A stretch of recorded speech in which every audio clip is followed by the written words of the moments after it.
All right, everybody. I think we'll go ahead and get started here with some quick announcements, and then we'll get to actually why you're here to see the amazing speakers we brought in tonight. Again, well, thank you all for coming out for this quarter's IndyPy meetup. It is hybrid. We do have folks online. You'll be able to hear them. And so because there are folks online, we'd appreciate it if when you ask questions, you come up to this microphone right here so they can hear it and we can capture it on the recording too. So we'll publish this up on our standard YouTube channel once it's all said and done. Again, you can, if you aren't part of our meetup already, which I don't know how you'd make it here if you weren't, but there's the address for getting onto the meetup and joining. We do have a Slack channel that is dedicated to just IndyPy. In addition to, if you're on the Indy Hackers Slack, you'll see there is an IndyPy channel in there, but there is a multi-channeled IndyPy organization as well. There's a bit.ly join link right here. Come join there. It's a good place to find jobs. So there's a jobs channel specific to IndyPy and Python and Indianapolis and the Indiana area in general. So come hang out with us there. Let us know if you're hiring. Let us know if you're looking. It doesn't hurt to go in there and poke your head in and say, I'm looking for a new opportunity. I don't think but no one's gonna hate on you. Everyone's gonna love you. Hopefully everyone will rain job offers on you too. So that's my wish for you as well. I do want to thank our sponsors. This isn't possible without them. I want to thank 6 Feet Up. So IndyPy has been organized by 6 Feet Up since 2007. We were just talking about that earlier, how long we've been doing this for. It's been a fun journey, and I really enjoyed bringing the Python community of Indianapolis together. But as far as 6 Feet Up goes, we are the premier Python and AI for good software consultancy. We have impactful tech leaders seek us out to solve hard problems, and our engineers specialize in app development, AI, and big data. I'm Calvin Hendricks Parker, and I've been co-founder and CTO of that for 25 years now, and I love it. I love being part of this and love doing what we're doing. I want to thank JetBrains. They've been a long-time continued sponsor. We will have a door prize after the speakers are done. I will do my standard live code thing. I think we got, what, 6? And we got 6 PyCharm licenses. If you're in the room, there's a good chance you might end up with a PyCharm professional license. We have 6 of them to give away tonight. And I have a Adafruit Metro M4 little IoT hardware gimmick to give away too. So stand by, there'll be 7 door prizes afterwards. I do want to thank Engineering for hosting us and having us in this awesome space and providing the food and the beverages. They've been an awesome partner to IndyPy, and I look forward to many future events here with you all as well. If you want to sponsor and be awesome and have me come up here and talk about you, that's how you do it. Contact Laura at 6 Feet Up, or you can message me on any of the Slack channels. I'd be happy to make that happen. It's not expensive, and it's goodwill, and it's hard to buy that much goodwill any day of the week. So I want to thank the sponsors again. Like I mentioned, we do have the door prizes. There's 6 PyCharm professional licenses. We do have the 1 Adafruit M4, so that should be fun. If you're make sure you're registered and RSVP'd for the event, because that's what I'm going to scrape for the door prize drawing. So if you aren't on the RSVP, you will not be in the running. Our next hybrid meetup is going to be Tuesday, January 28th at 7 p.m. Laura, do we have a location on that yet? We do not. Okay, so if your company would love to host that quarterly meetup, let us know as well. We can make that happen. Otherwise, yeah, we're going to talk about AI and data for good. I kind of felt like this was a needed topic around the election, even months and months and months ago, that we should come together around something for good and talking about data. And so I found 2 awesome data people in the local area. So we're going to kick it off with Amrutha. He's going to talk about place matters and policy matters. So we're going to do that. And then afterwards will be Zach. We'll do questions between the 2 of them, and then questions after Zach's, and then we'll do the door prize drawing. So I will get out of the way because you aren't here to see me.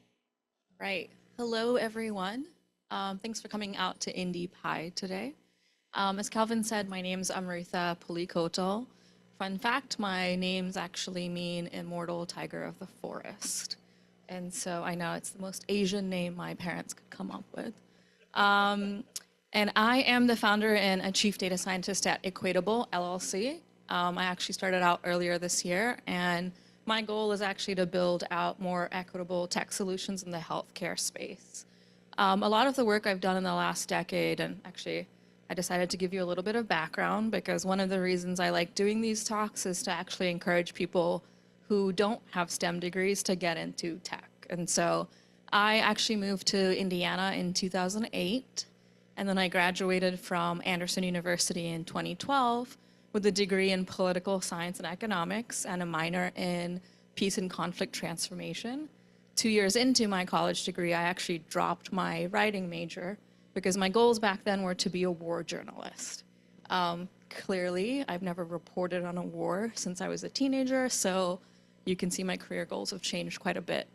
Then I went to Ball State. I got a master's in public administration, and I was interning at the mayor's office in Indianapolis when I decided that I wanted to look for jobs in this city. So I started out in market research, and I studied a lot of customer loyalty for companies like Pepsi, Cisco, Dell, TSMC. My most fun project there is actually I was building a machine learning model to understand survey comments. And I had to really train a model to understand human metaphors because one customer wrote, "Your broccoli tastes like farts." And our model didn't quite pick up that was a negative sentiment. And so anytime I see that food delivery provider at a restaurant, I think twice about eating their broccoli. But in 2017, I really decided that I wanted to use my analytical skills for companies or projects that helped communities thrive. And so I joined a healthcare startup, and that's actually where the next speaker and I met at work. And then in 2020, I moved to a consulting company where I helped grow their data science team a little bit and also led the data analytics for the state of Indiana's COVID-19 response. And so that was a fun 3 years. I called COVID the big project, and I realized that for folks who thought it was a conspiracy, it probably didn't help, but to me, it was my big project at work. And then earlier this year, I decided to branch out and kind of offer my services direct to agencies and companies that were focused on improving population health, access to care, and really anything to do with community well-being. And so some of the questions that I've helped clients understand, and this is at various different clients because I've kind of always been in consulting gigs, are just up on here, and I'll read a couple of them. But one of the big things was helping connect providers and patients. And so the reason for this is if we can connect patients to the right providers based off of their preferences, so these can be things like gender, but it can also be the provider's treatment patterns, for example, then it's likely to give a patient a long-term relationship, and so we can be less worried about adverse experiences or hospital readmissions. You've probably seen this all over, but identifying high-cost or high-risk members, insurance companies in particular are very interested because they do want to drive down their costs for things like avoidable ED visits. This is a fun one, and I had to sneak my son in here as an example, but after he was born, a birth registry will usually have a child as baby boy, last name of mother or father. And so he was baby boy Pulikottil when he got immunized, and then in a later record, he's Michael Wheeler, which is his formal name. And because I love a good nickname, when I take him to the doctor now, he's Miko Wheeler. But in my health data, for example, I have to work through the entity resolution to make sure that we identify this person as a single patient and not 3 different kids. One thing I'll talk about a little bit more is actually about improving medication adherence. So this really just means, are people taking the medication that's prescribed to them? And it's very hard to actually calculate because we can see, for example, if someone went and filled their prescription, but we don't have a good way of telling if that bottle just stayed on the shelf in their house or if they actually took it. But we typically try to see how quickly they're refilling and at what cadence. But it gets further complicated by things like if they lose their insurance, they may not take their medication anymore. And something I want to touch on in depth later is actually just about distance to a provider, because not all medication is oral, so you can't just, some medication you actually have to go to your provider to get an injectable or have it be administered in front of a provider. So that can be tricky if your provider is not close to you, because then you're more likely to skip a weekly injection and things like that. We also look at just improving preventative care services. So this is like your annual I am not a doctor, but if you haven't gone to your annual, you should do so before the year ends. And then my favorite project was allocating COVID-19 vaccines across the state at the time when there was a limited amount, in a way that we could prioritize high-risk individuals. And then another topic that's really relevant to the state of Indiana is how to reduce the maternal and mortality rate. And so I've only been in this industry for about a decade, but earlier on when people were studying healthcare claims, it was very standard to kind of only go off of certain demographic fields that they had, which was just their age, their gender, and really I think mostly those two things. And location helped, but they didn't look at what that really meant long term.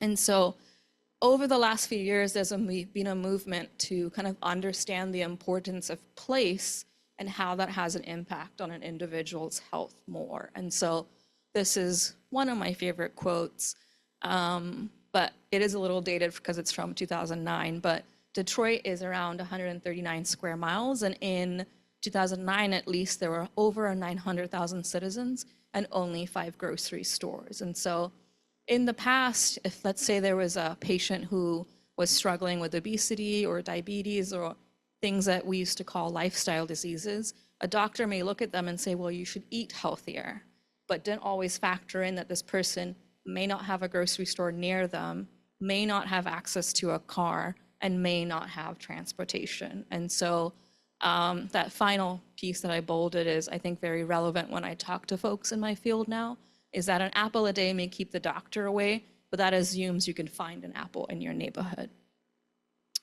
The industry's also moved more into social determinants of health. And David R. Williams is a pretty well-known healthcare researcher, but he said that your zip code is a more powerful predictor of your health than genetic code. And in some states in the US, I should add, there's a 13-year difference in life expectancy just based on the county that you live in. And so some of these factors outside of just your health history or your family history, and I'll read them out because I'm not sure you can see every single one of them, are things like neighborhood safety, so the crime rate. It's just your neighborhood environment. You'll actually see some sharp differences in even the maintenance of sidewalks and parks in different communities. There's a really good research group, I think, out on the East Coast that's actually trying to use satellite imagery to mark where sidewalks are available in the US and also the quality of these sidewalks.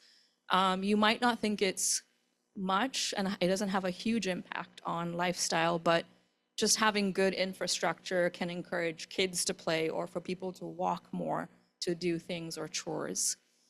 Social support and loneliness are really important factors, and you probably felt or learned about their importance through the pandemic. But in the last few years, a lot of my research has actually focused on, once someone's been given a diagnosis, are they able to stick to their treatment plan?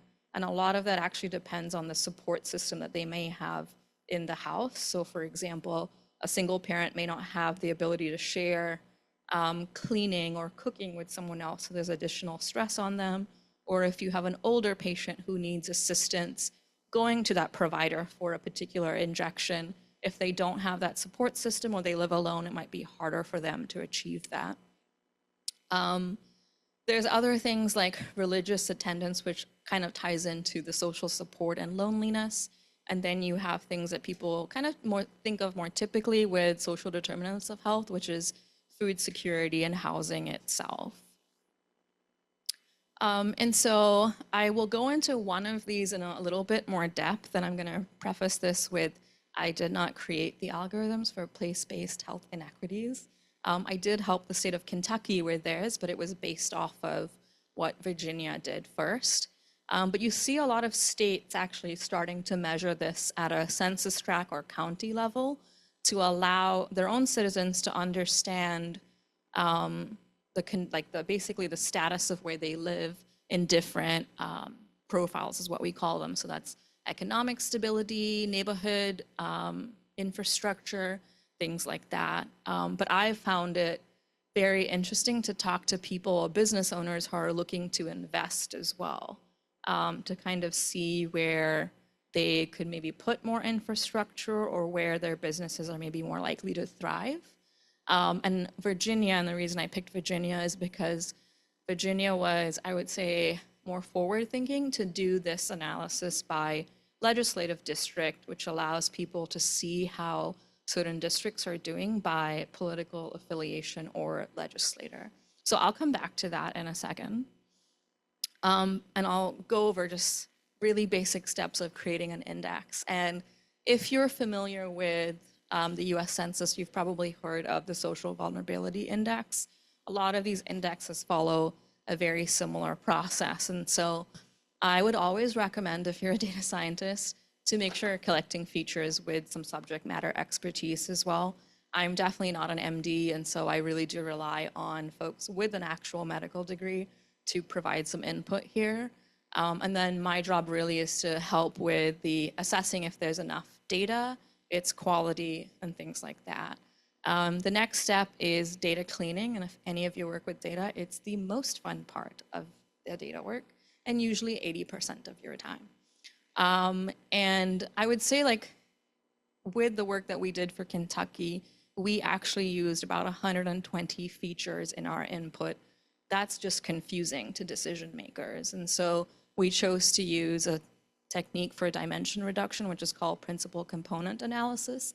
And it really just helps you group your features into clusters so that you can kind of categorize based off of the actual context or names of the features. And so through this methodology, we were able to create an overall health opportunity index score for Kentucky, and then these different profiles on infrastructure, economic stability, education, healthcare, and community.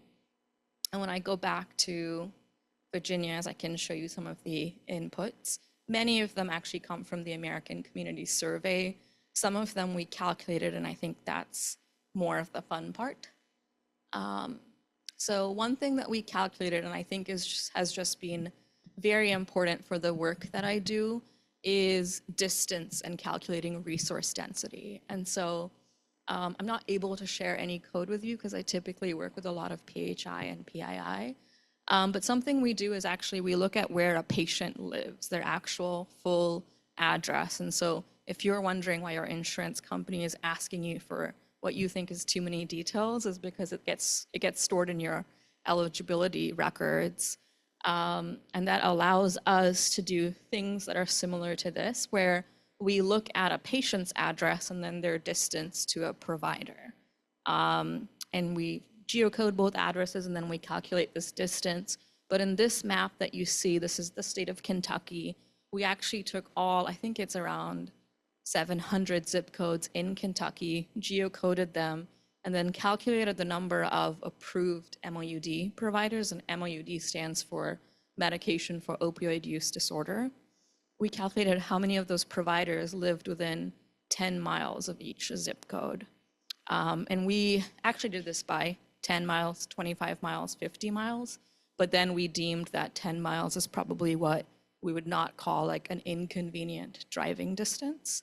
And so what you see on this map actually is that most of the providers are in metropolitan areas, and that there's a lot of sparseness in more rural areas. And there's actually 171 zip codes that are in gray that have no provider within 10 miles. And so this means that a patient who may be suffering from an opioid use disorder has to kind of go out of their way to get treatment, or treatment has to come to them. And then I don't have a prevalence map for some reason. It's a failure on my part on this project.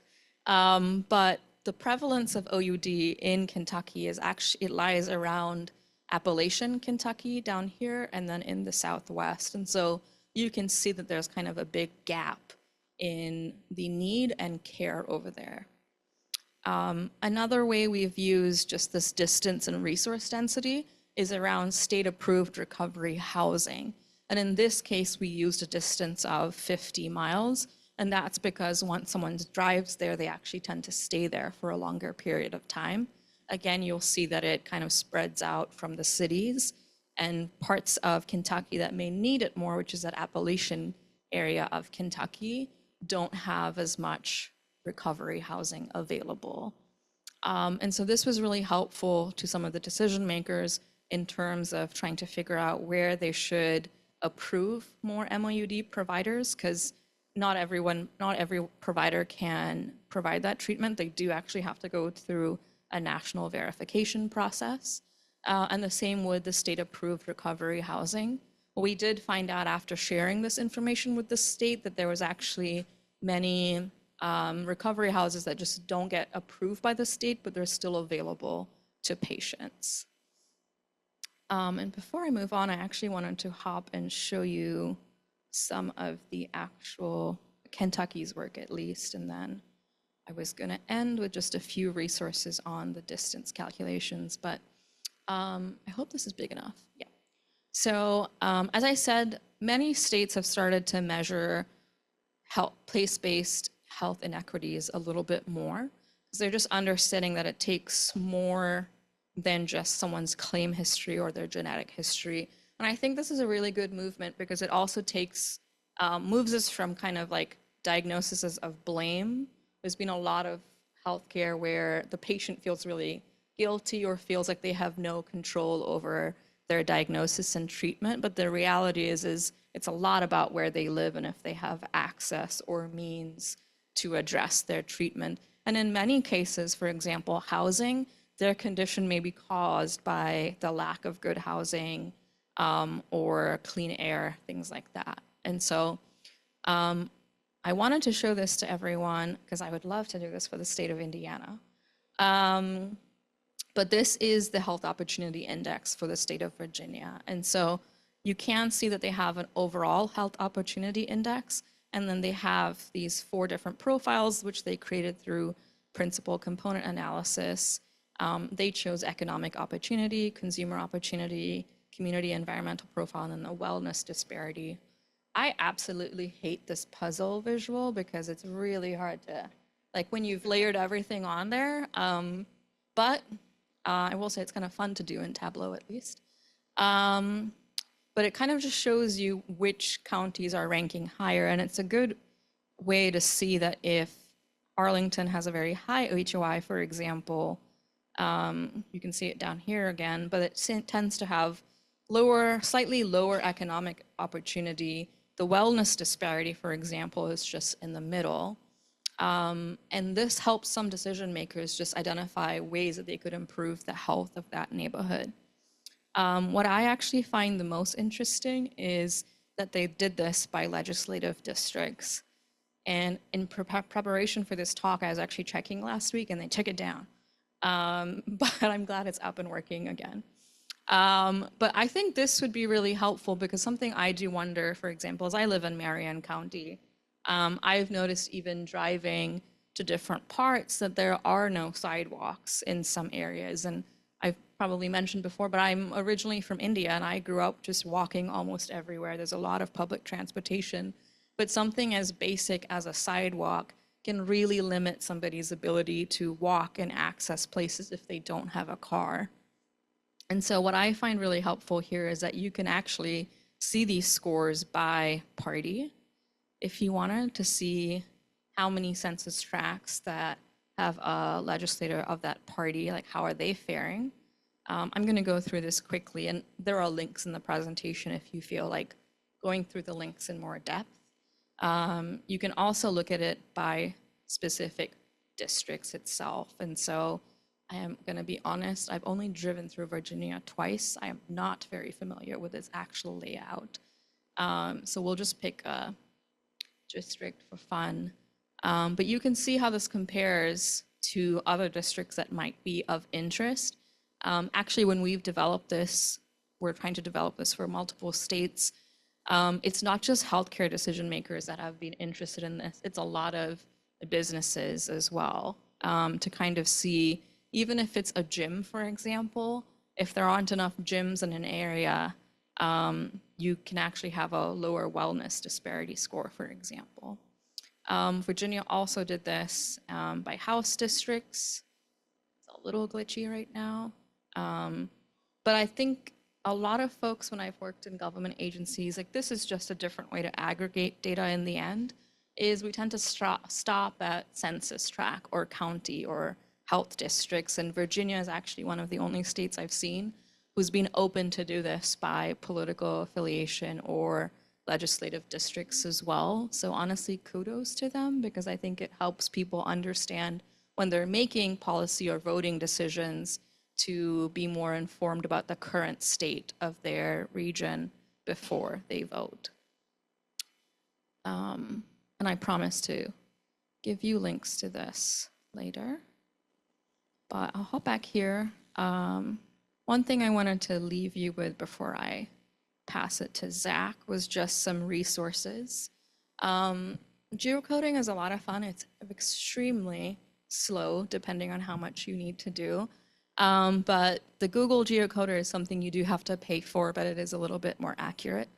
The census geocoder is actually a free resource, but it can be a little slower, and if you're nitpicky, or there's a reason why you have to be more precise, you probably want to pay for your geocoder. But even through the COVID pandemic, actually, we use these resources on places on mobility. And so for the work that you saw that we did with Kentucky briefly, we were looking at things like resource deserts. So we used Google Places and OpenStreetMaps to get basically every supermarket in Kentucky. We looked at every grocery store. We actually even did every fast food restaurant to kind of to calculate resource deserts and see if people lived in those regions. SafeGraph is great if the work that you need to do needs to factor in mobility. And so I can tell you this now since I'm far removed from COVID, and I think it's something we can say is in our past for the most part. Is SafeGraph data actually looks at mobility between regions based off of cell phone data. And so we would use it to kind of estimate transmission rate. So counties that had higher mobility, we would assume had a higher transmission rate for COVID-19 compared to counties where we saw little movement within the county as well as across county borders. They were providing their data for free, and now it's a hefty price, but I trust all of you and your negotiation skills. Another thing is just like a quick shortcut. I think if you're starting out, and I know I provided examples with healthcare, but there really is a lot of application to factor in just distance and resource deserts, I think, across industries, is just the haversine distance. It's a good way to just estimate it. This link will take you to the actual formula.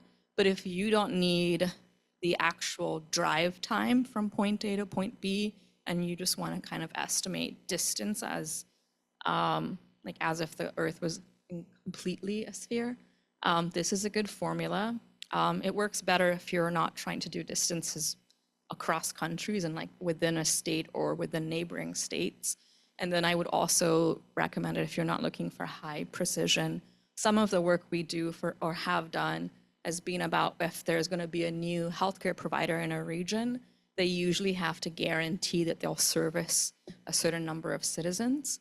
And so for that work, we need pretty high precision before CMS approves it. And so we've done more work that's complicated beyond the haversine distance. And so one thing I did want to quickly talk about in case anyone's interested is after the COVID pandemic, as well as some of the work that I did in consulting, it was really around Medicaid and just negative health outcomes. We realized how much the lack of social support systems and just loneliness had an impact on health. And so for fun, and I'm sure there's someone else who wants to do this for fun too, I'm actually working with a psychiatrist to create an application to connect people with this, with the goal of hopefully improving just mental health and some health outcomes. And so maybe the next talk you have, or 6 months from now, we can go over that. But if you're interested or want to code with me, just reach out after the talk. And I'll leave my info up here briefly. It's just info@buildeq.tech. So, any questions?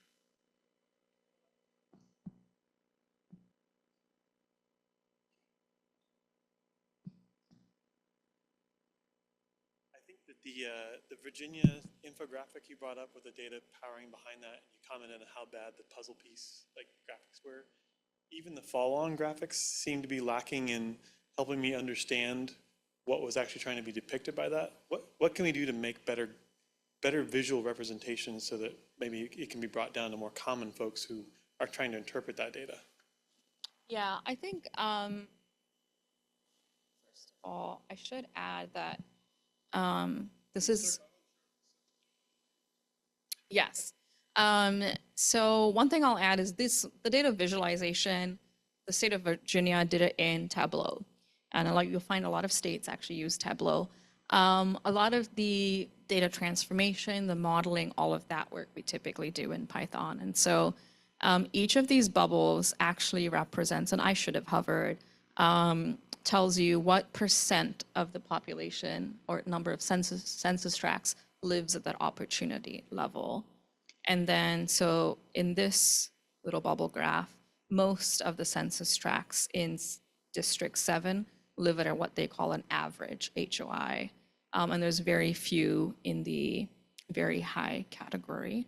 I do agree that I think it was on this other page. This is very crowded at the census tract level. And one of the big challenges, for clarity, I did not develop Virginia's. I helped with the state of Kentucky's version.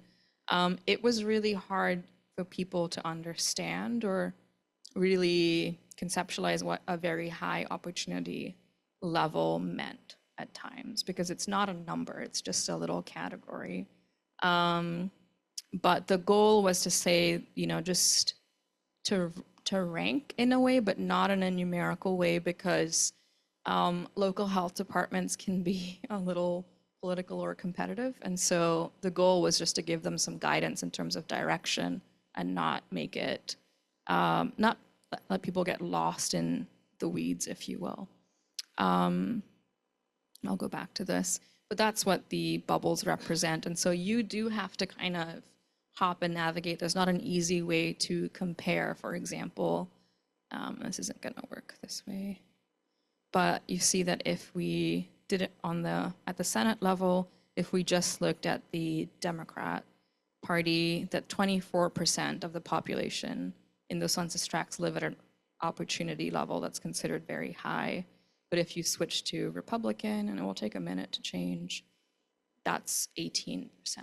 And so it takes a little maneuvering. I actually wish there was a great way to, and there's probably a nicer way to do this in Python, to actually just have them compare groups. And so with Kentucky, for example, we just have visual side by side so that they can compare groups better, because that really is the objective, is to give them a baseline and then guidance on where to move. So.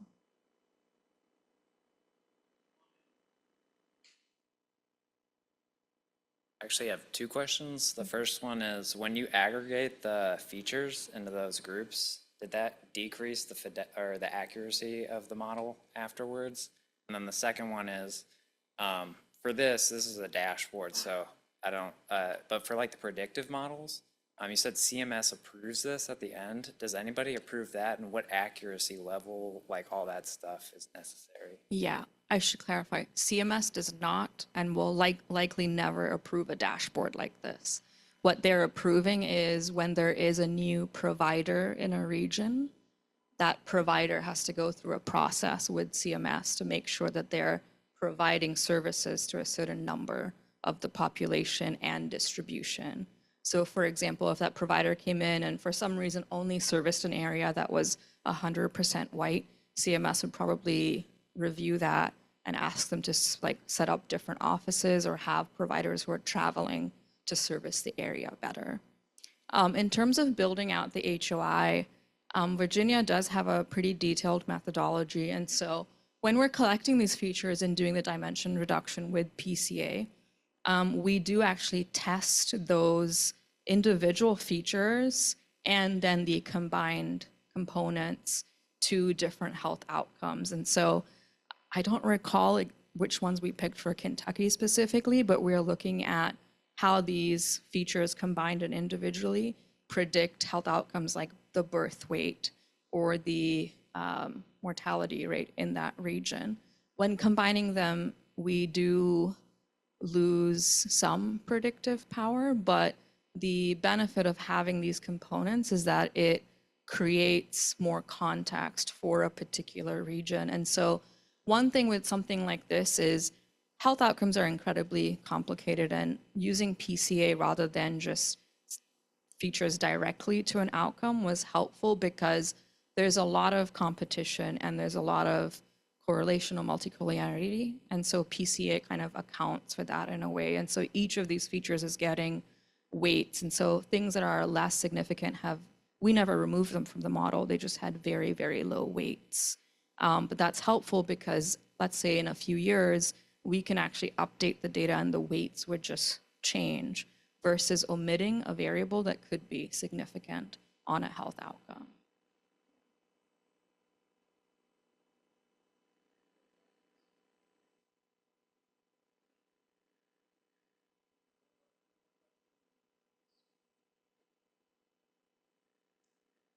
The methodology here, it says they've got 13 indicators for building the HOI graph or number, whatever that is. How do you measure, distilling that down to just a blob and deciding how big to make it? Just seems like there's so much that gets lost. How do you decide, or do you decide how to portray that information in a way that makes sense and doesn't lose any of that, the work that went into it? It just seems to me like you're oversimplifying, not you. Yeah. Don't worry. I know you're Okay. mad at the stats, not me. And so, yeah. Yes, and so this is how I would ask you to think about it is like for years, a lot of these healthcare models have been linear regressions of just a few features on specific health outcomes. And that actually is very limiting because it's just looking at, let's say how, and you've heard this a lot, is when income rises, people's health is better, right? But that's not actually true.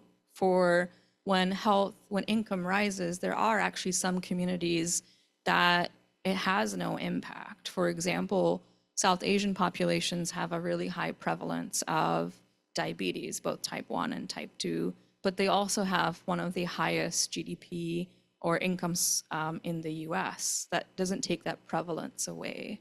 And so this is Virginia, and so they chose to just use 13 indicators.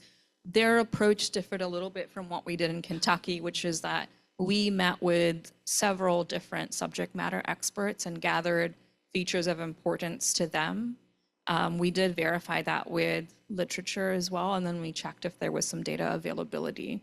What Virginia chose to do is actually, and I didn't cover this, is they created different kinds of indexes instead. And so they had 13 for what you see here, which is the overall HOI, but they also had a separate index for youth well-being. And so I do agree that when really with any dimension reduction, like it's kind of in the name, you are losing some value, but what you're gaining is that you're not omitting variables that might be important, and that you can kind of see a more holistic picture in the end.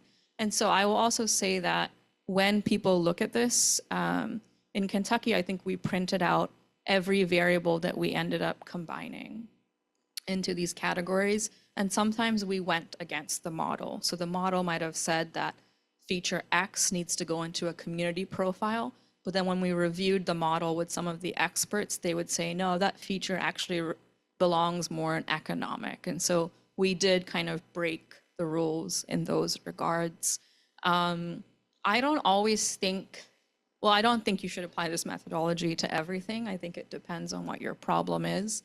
But I think there's many use cases to actually factor in multiple features and then let the model help you eliminate things based off of weight. And so when this went up for review in the company that I worked for, we had some statisticians that said, well, why don't you remove the things that had a low weight? You know, and I was like, I could, but I'm not going to. Kidding.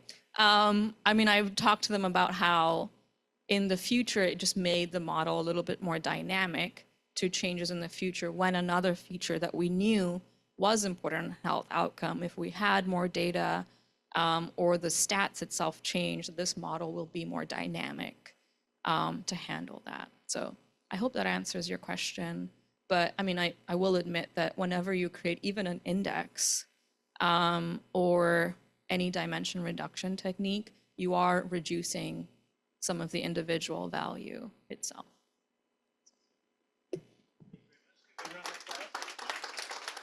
We do have one question from online as well. Yeah, let's take that. Awesome.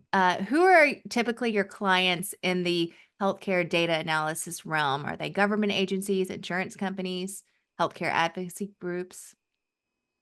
Right now, they're mostly public health agencies, what we lump as Health and Human Services. So I've done a lot of work for Indiana Department of Health or Family Services, as well as Medicaid agencies.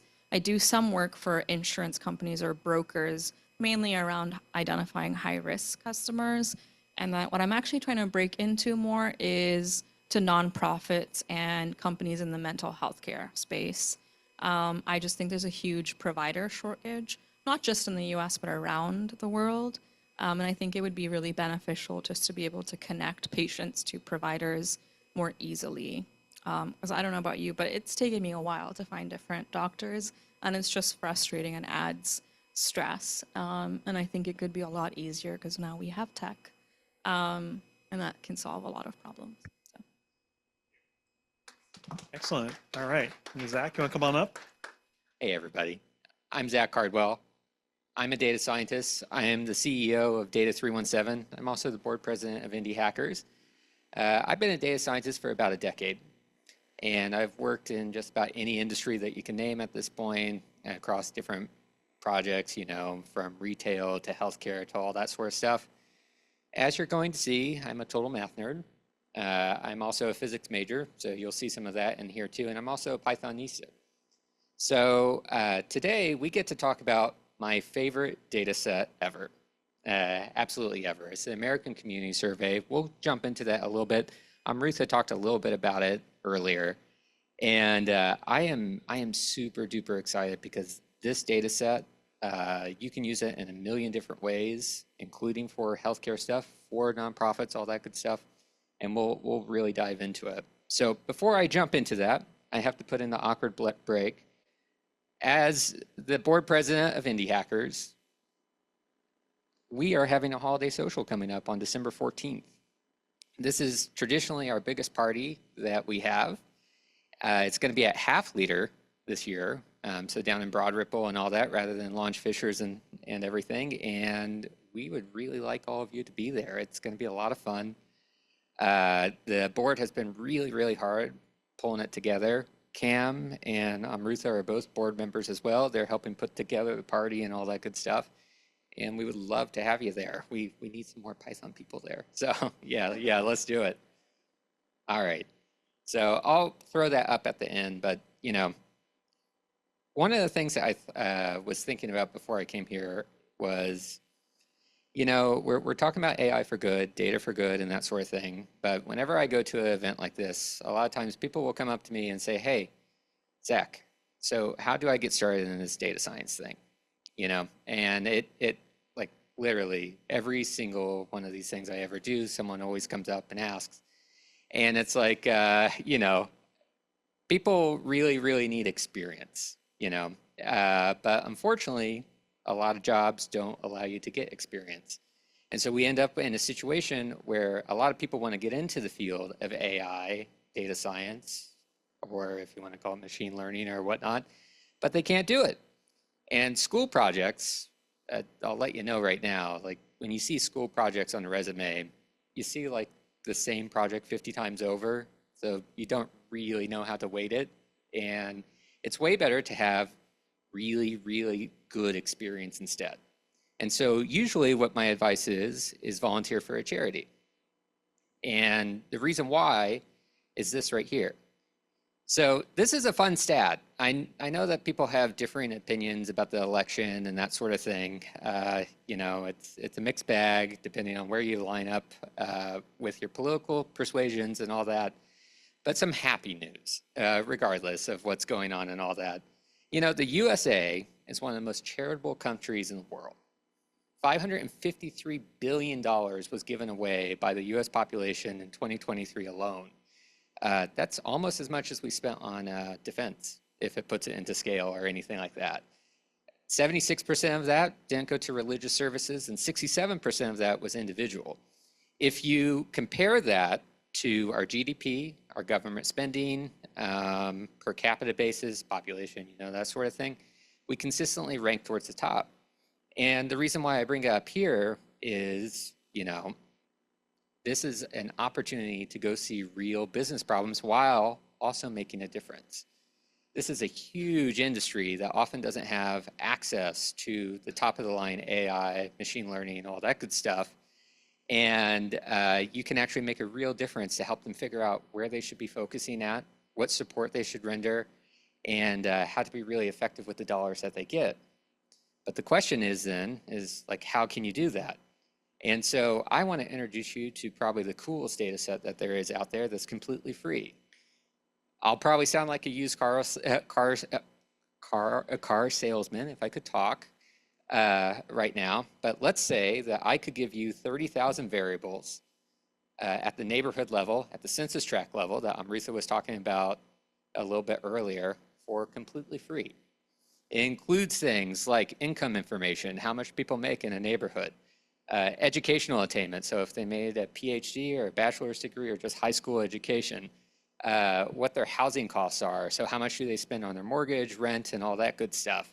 Family background, so if they're living with their grandparents or whatnot, poverty rates, commuting patterns, you can literally tell if people are using their cards to get to work or not, healthcare coverage, and a whole lot more. It's completely free. It's from the US Census Bureau through the American Community Survey.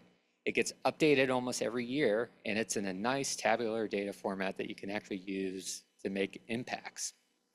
So, if we think about how you could use this data set with all this information, you think about nonprofits like Cleaners, right? Where can we send the appropriate kind of food to food pantries? What's the age breakdown for poverty? Where could we encourage more investment with scholarships? What could we do even with indie hackers? We're a 501c3.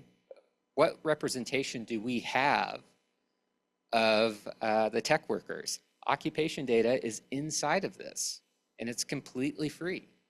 So I am a big fan of this data set. You can use it for business stuff. You can use it for market segmentation, but you can also use it for nonprofits, which is super duper cool. In fact, this first graphic that we saw was a segmentation I did for a food pantry to try and figure out the neighborhoods that sat inside of it. But, this is a Python group, and we don't want to just look at these fun pictures. So let's actually look at the code and see what it looks like when we're playing around with this stuff. So if I pull it up, made a pretty quick Jupyter notebook here. All of this stuff, I'm pretty sure everyone here is very familiar with. I'm using pandas, NumPy for a math library, GeoPandas, and the Matplotlib. Just doing some boring stuff with this. Please don't judge my coding skills with this right away. I threw this together in about 10 minutes, so this is not production worthy, I'll say. So let's bring in some ACS data. So in particular, I'm going to be looking at detailed profiles, number 3 and number 5. Number 3 is all about socioeconomic stuff, and number 5 is about population data. So, need to import. There we go. So if we look at DP03, lovely title. This is an example of the kind of data that we're working with. So I just grabbed the top of it. And what do we have in here? We have our zip codes, our zip code tabulation area. And we have our population. But if you start scrolling through, there is 552 columns in here, all at the zip code level in this case. I'm not using census tract just because zip codes are a little bit easier to plot and that sort of thing. And you can go through and see things like the percent of folks that are at the poverty level. You can see what the age breakdown of that group is and all of that. And remember, I can't emphasize this enough, this is free. You can go to this website and get this right away. And if you want to access through it through an API, you can definitely do that as well. And this is just an example of another table that sits in there, DPO5. So this is the breakdown demographics, just generally speaking, who's voting age and whatnot, which is super duper cool. You can get occupation data. You can get all sorts of things inside this file. Another thing that we want to do is map it. And Amrutha showed some of this a little bit earlier. The census provides the shape files that are associated with this. All I did in this commented out code here is limit it down to Indiana, so I'm not pulling in everything. So if we do that, look, there's Indiana. I know this is a little hard to see, but I promise there's zip codes here. There are little borders inside of here. You can see as population gets a little bit more dense, the borders get a little bit tighter, and that's what you would expect. But that's all of Indiana. These are just lats and longs against the side there. So let's say that we want to focus on poverty level. Let's say that we're thinking about like helping a food pantry figure out basically how they should buy groceries in order to support the population that they are looking to inside their neighborhood. So throw that in there. Going to focus on these columns right here. These column names are atrocious.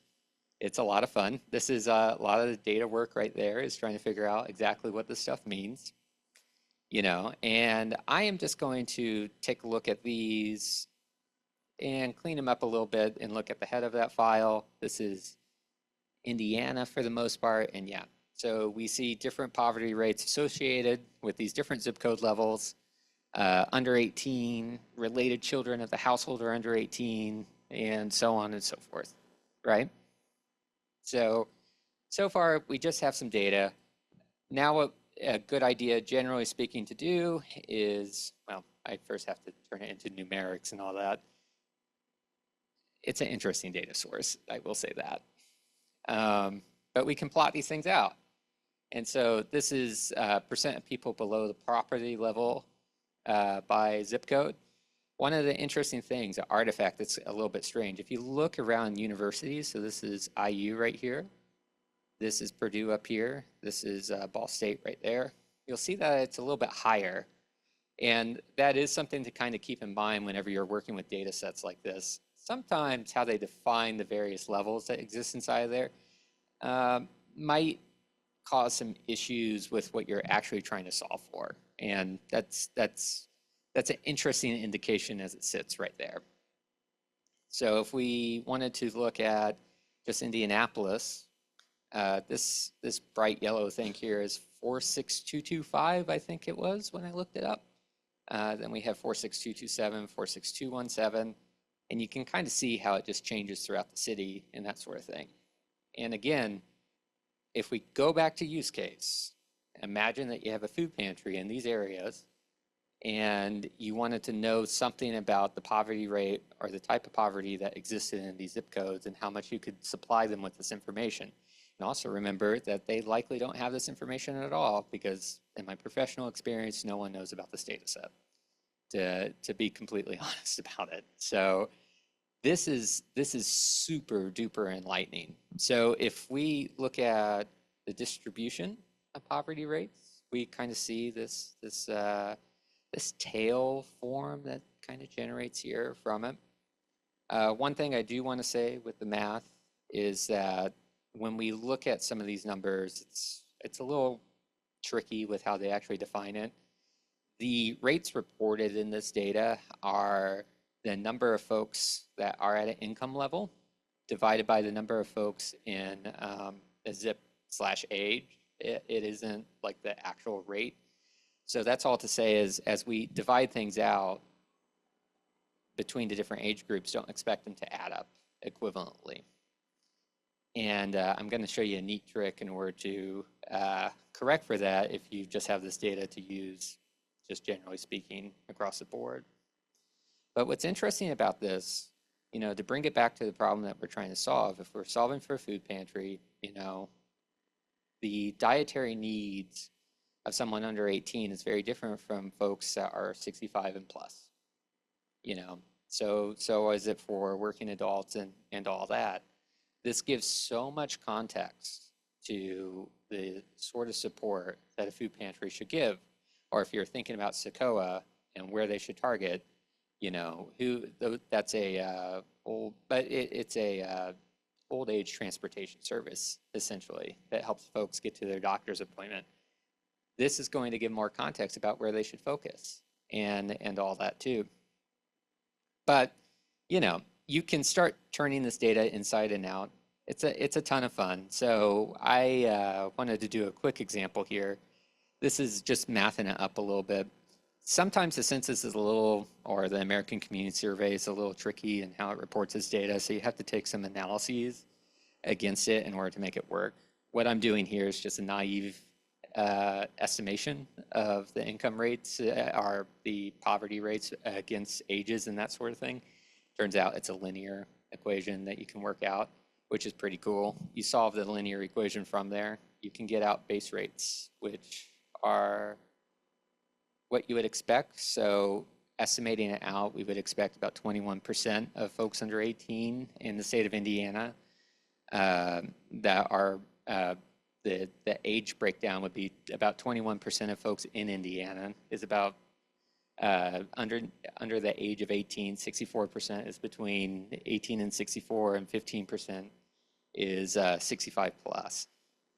That's just fancy math for figuring it out. It's fun stuff. You can treat it as a linear equation. The coolest thing about it is that it actually comes out correctly. And if you start looking at residuals and that sort of thing, it's not perfect, which you can tell by the tail and everything that goes with it, but it's pretty close with the dominance of the zero term there. And once you start correcting for like where these things start playing across, you can get really, really cool metrics about estimations of the portion of those who are in poverty if they're under 18 or not, a very subtly different thing. So this tells you, instead of what we were talking about before, this actually tells you the basket of folks, of needs that exist in any given zip code, that allows you to look across and say, hey, it looks like we, on West Washington over here, have a much higher proportion of folks under the age of 18 that are in poverty than what we would expect across the rest of the city and all that. Again, this gives context. So if you want a nonprofit to focus on these areas, that they know exactly who they're helping. And you can start using this data set in order to start pulling out a lot of those numbers, which is really, really exciting stuff. But you know, you don't want to stop there. Amrutha talked a lot about, you know, building an index and that sort of thing. I personally, whenever I try to do these things, I start thinking about, like, you know, indexes require an element of choice that go into them. And sometimes it's better to say, what is the distance? So if you think about the need characteristics of every zip code, we go back up here and we say, okay, let's compare 46, I think that's 227 to 46240 and 46217, and think about the difference that goes across them. You know, can we put a metric against that in order to find look-alike zip codes across the entire state or the entire country? And so this right here is actually me doing that. All we're doing is that we're looking at the adjusted proportions. So that's all the Bayes stuff that we just did. I'm doing some weighted Jacquard crap. And basically we come out to a distance metric that allows us to look how different these counties are from one another. So this down here is the similarity score between the different zip codes. This is all pairs of zip codes. This is the proportion. This little spike here is just due to the fact that some areas, some zip codes have a zero poverty rate. And then what you can do then is apply a little bit of graph theory, turning this whole thing into a network that I'm not going to draw because it will crash the computer, and then work out communities, which look something like this. Now, if not code, this is what I get for trying to type at the same time as talking. So each one of these are indices that represent our original data frame. And these communities say that these different zip codes are significantly similar to one another. And it's based off of the characteristics that we were just calculating before. And, you know, it's no good unless you plot it out. So this is what it looks like. Basically, using graph theory, looking at these distances and that sort of stuff, we get 3 communities that pop out. Again, this is a simplistic analysis, so don't go changing nonprofit policy based off of this without spending some time. The 0 there is just an oddball. Those are where the poverty rates are 0, so you can functionally ignore those. But what's interesting is that you can start seeing some stories, or at least you can tell yourself some stories about some of the patterns that you're seeing with the communities as a whole. So if we keep on going down and we look at Indianapolis, and if anyone's wondering what this little boot thing is right here, that's Beech Grove. They're weird. They have a zip code 46107 that doesn't fit the easy filter criteria inside of there. So I'm going with 462, which is most of it. But yeah, so we see that this area of the city here is all community number 3. We see downtown and some of these areas right here is community number 1. And then we have community number 2. And what's really, really interesting about that is that, you know, how we have kind of Geis and that general area, it kind of matches with the heart of downtown.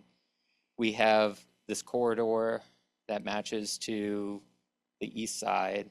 You have Traders Point up in the north here, matching to downtown, and then another area of a little bit more urbanization down there. And what these are market segments that you can build packages around if you're going to go support someone. So how I would think about this is if you have food pantries located in each one of these, what these communities correspond to then is groceries that you should buy for those food pantries based off the age demographics, and only the age demographics. Again, there's more complicated analyses to do on top of this. And that's really powerful because the thing is if, let's say in community number 3, there's a lot more children. If the food pantries are all being filled up with Ensure, that stuff, well, I don't know if Ensure spoils, but let's pretend it does. It will go to waste. And those are your dollars, your charitable dollars, that are then going to waste and going into the trash. Doing this customer segmentation, or in this case, a market segmentation, makes it so that charitable dollars are more effective. And we're not doing anything too complicated here. Nope. Give me a second to open. We've only worked with one data set out of several inside of the American Community Survey. And you start thinking about the applications that you can do. This is just proving out some of the cluster dynamics too, the community separation I did. We're not talking about something that is really that difficult. We just pulled the data in, we focused on a few variables, and then we did some network analysis to get these communities out. But this would fundamentally change how a lot of nonprofits work and could be very, very effective and useful for them. So I will preempt some of the questions that folks have. If you are interested in getting into data and you're looking for a way how, go to the American Community Survey, find a really interesting problem to work on, and then see if you can just play with the data and get to something that's useful for the use case that you're talking about. So that was a very mathy and very fast way of going through it. Happy to talk more about this data or look at it and kind of go from there. But this data set is cool. It's from the US Census Bureau. It's completely free. I highly recommend spending some time with it and having a good time with it.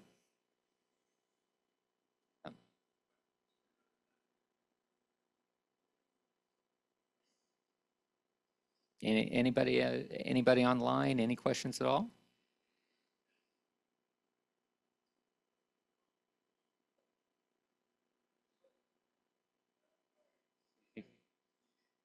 It has to be as awkward as possible. You know, that's how it has to go. Is this static data or it gets updated? Yeah. So it gets updated annually. now there is a lag. So like 2023 is just about to be released at the end of December. But yeah, it gets updated pretty frequently. follow up? So over the time, they see like communities. Yeah. Yeah, that's the coolest thing. That's why I like to lean towards like simplistic analyses, kind of like what I'm showing on here, just because you can watch as it develops over time and see how these different communities evolve as you go along. Good timing. I am on a volunteer board that does healthcare access for uninsured and underinsured, and also they have a food pantry that they are Yeah, related to. So I work in my non-volunteer life in health data and digital tech. So health needs, dental needs, school physicals, et cetera. We've got an optometry clinic. If anybody wants to volunteer or donate, come find me. I just went to a thing this morning about how I'm supposed to find more volunteers. Let me know. Also, what level of granularity is there? Because like my brain is in the HIPAA world. Yeah. So if I'm looking at from this nonprofit, I want to know, are they pediatric? Are we talking high schoolers? What level of size of eyeglasses? So talk to me about how yeah. granular can I get on age and what level of information for kids or anyone under 18? Yeah, so this is one of the things with this. It's at the census tract, or it might go sub-census tract at its most granular of data, and you can get the shape file so that you can create the dashboards and all that too. Another quick note: one of the cool variables that they track inside of here is health insurance coverage. And all that, and so that you can actually see the economic characteristics and how it breaks down. And I believe that they have age inside of there as well. Coming back to the microphone, I'm very excited for anyone online. Do you know what the fields are? I can find you afterwards for health insurance coverage, or we're talking like what level of granularity?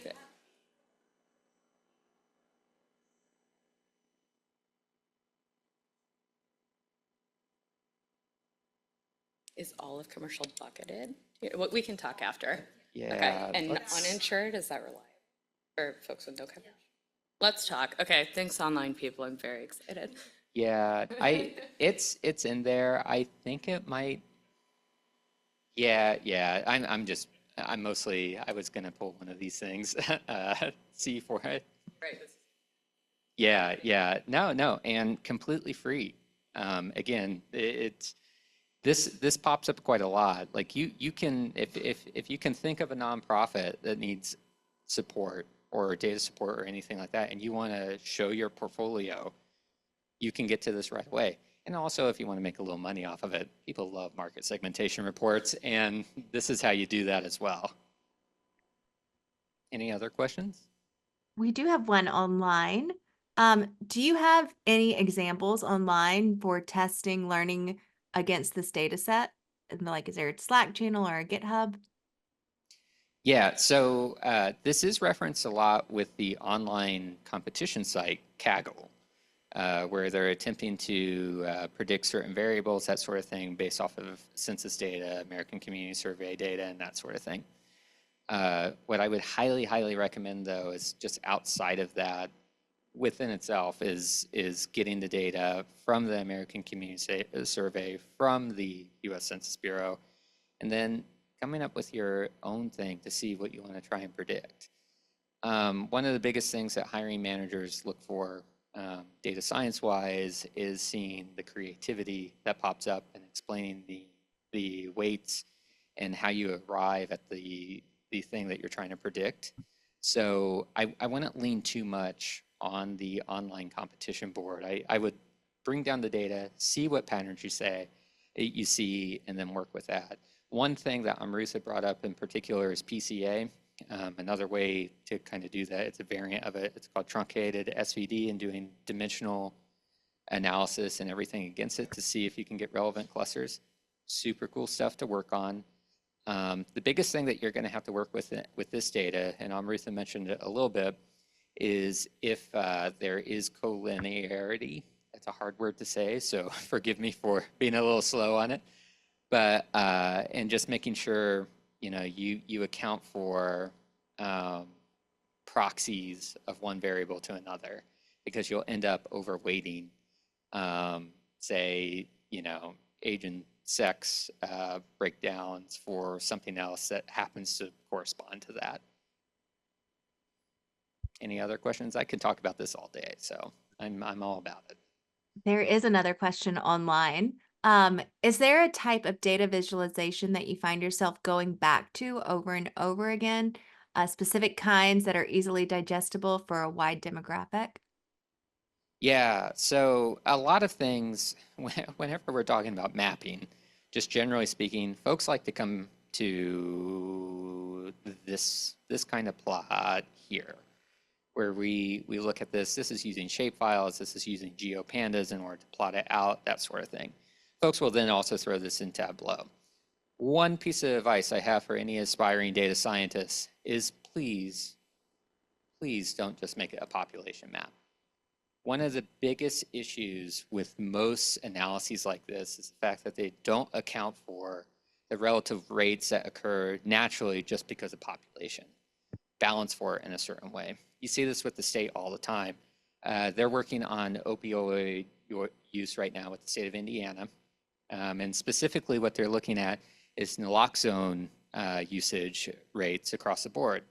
When you plot that out, you throw a heat map on it, what do you get? It's a population map.